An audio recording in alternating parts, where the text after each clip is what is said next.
Alexander the great جو ہے نا وہ 17 سال کی عمر میں 17 دن میں یونان سے سالٹ رینج میں پہنچا تھا قلعہ نندنا کے پاس، اور 17 دن کے بعد اس نے دریا جہلم کراس کیا تھا. اس کے ساتھ دن مزاحمت ہوئی تھی.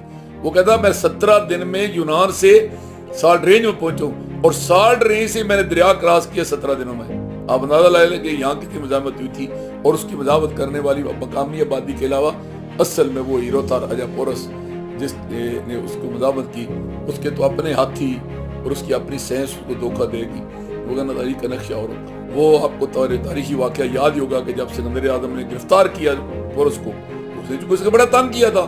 اس نے کہا یار میں نے 17 دن تو لگائے پورے یونان سے یہاں تک پہنچنے میں، تو نے 17 دن مزاحمت کی، تیرے ساتھ کیا سلوک کروں. تو پورس کا تاریخی جو ہے نا وہ آج اس کو زندہ کیوں ہے.